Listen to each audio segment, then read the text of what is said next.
विद्यार्थी मित्रांनो, MPSC, police भरती, तलाठी आणि एसएससी परीक्षेसाठी आजच्या 5 महत्वाच्या करंट अफेअर्स फक्त एका शॉर्ट मध्ये पाहूया. पहिली बातमी पहा.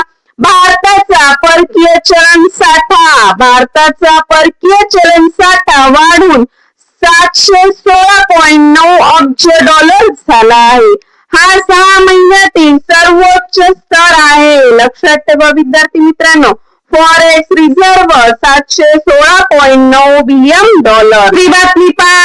एलपीजी पाईपलाईन नेटवर्क देशात सुमारे 1800 किलोमीटरचे एलपीजी पाईपलाईन नेटवर्क उभारण्यास मंजुरी देण्यात आली आहे.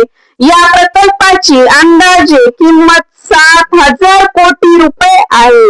परीक्षेसाठी नोट करून घ्या विद्यार्थी मित्रांनो, एलपीजी पाईपलाईन 1800 किलोमीटर. तिसरी बातमी पहा.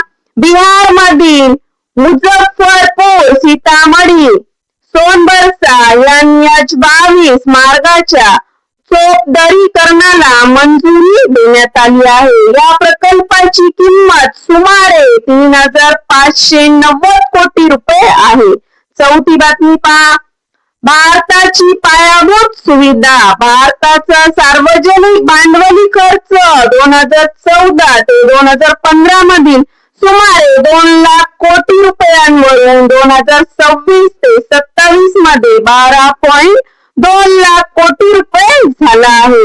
यामुळे देशातील पायाभूत सुविधांना मोठी चालना मिळाली आहे. पाचवी आणि लास्ट बातमी पहा. आदिवासी विकास. सरकारने प्रधानमंत्री जनजातीय विकास मिशनच्या माध्यमातून आदिवासी समुदायांच्या विकासावर भर दिला आहे.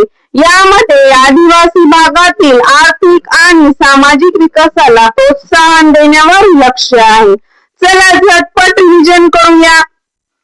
716.9 billion dollar, 1800 kilometre LPG pipeline, NH-22 12.2 lakh कोटी आणि जनजातीय विकास मिशन. यापैकी कोणती बातमी तुम्हाला सर्वात महत्वाची वाटली? कमेंट मध्ये 1 ते 5 पैकी नंबर लिहा. अशाच रोजच्या परीक्षाभिमुख करंट अफेअर्स साठी लाईक करा, शेअर करा आणि चॅनलला सबस्क्राईब करायला विसरू नका.